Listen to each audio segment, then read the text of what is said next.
You've watched 50 videos on hair loss and you're still balding. There's a lot of advice out there, and when I started my own research, I found many remedies, but only a few things that work. If I could go back in time, I would have done things differently. And this video is to help you avoid the same mistakes I made and give you a clearer path to a personalized solution. If you follow these steps, you're guaranteed to either slow your hair loss, stop it, or even reverse it. For one, and I repeat this like a broken record, if you haven't seen a professional, that's the first thing you really need to do.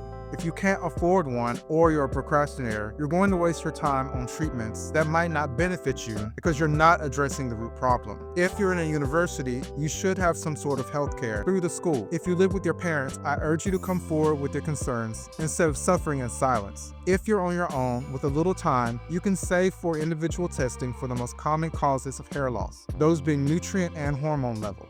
2. If you're powering through the day with 4 hours of sleep, your hair may power down. During sleep, your body not only makes repairs, but regulates hormones crucial for hair growth. Melatonin produced while you sleep is an antioxidant that regulates your hair. A lack of sleep will make your cortisol levels spike, cortisol being a steroid hormone that disrupts hair growth. Disturb your body's sleep cycle, and you risk sending your hair growth off a cliff. You should also discuss any sleep issues with a medical professional. And speaking of cortisol, if you're downing 4 cups of coffee a day, you're sending your stress hormones through the roof and slowly impacting your hair. Not everyone is sensitive to caffeine. Heck, some people live to be 80 with a full head of hair, drinking 10 cups a day. But if you're struggling in the hair growth department, leave no stone unturned. Tune down your caffeine consumption to see if it makes a difference in your shedding. And don't forget that soda and energy drinks are also excessive sources of caffeine. It may be possible for you to switch to decaf, a brand of coffee with a lower caffeine level, or a coffee alternative such as mushroom coffee, dandelion root, or chicory root. Next, if you've been eating out a lot, eating a lot of junk food, indulging in processed foods, you could have a gut microbiome imbalance, a nutritional deficiency, or both. You can get this all tested by a medical professional, but if you don't remedy the cause, you're going to be back at square one. A healthy microbiome is a key factor in reducing inflammation. Bad gut bacteria create toxins.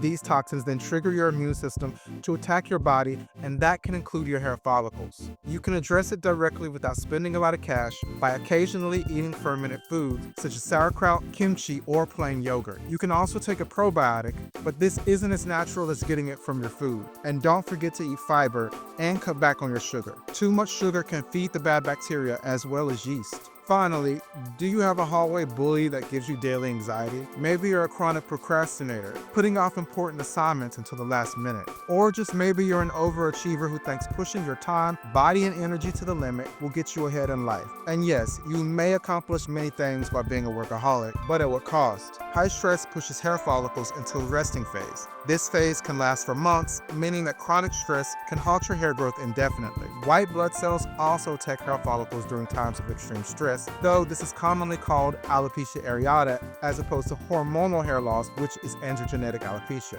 At the end of the day, you must keep your cortisol levels low to keep your hair on your head. Meditation, exercise, nature walks, journaling, removing toxic people from one's lives are tactics that work for me to reduce stress. If you're in an extremely tense moment, try breathing in for 4 counts, holding your breath for 7 counts, and exhaling for 8 counts. This describes the 4-7-8 breathing technique, a simple method to calm the nervous system, reduce stress, lower heart rate, and promote sleep by cycling breaths in for 4, holding for 7, and exhaling slowly for 8. I practiced this daily for a year, and it's extremely helpful for letting the bullcrap of life roll off my shoulder. If you believe that hormonal issues are at the heart of your hair loss, only medical tests can determine if that's really true. You can drink spearmint tea daily to help lower your testosterone levels and block DHT. This effect has not only been seen in the lab, but many women who suffer from excessive testosterone and DHT, a condition called polycystic ovarian syndrome, or PCOS, swear that this tea alleviates their symptoms, reducing their facial hair growth and improving hair growth on their heads. And I hope you know this already, but don't smoke. Whether this is a cigarette, cigar, or April 20th, all of these products can hinder hair growth in those who are sensitive. One thing you don't have to worry about is joining the no-fap movement. I tried it and it did nothing for my hair. Karashi out.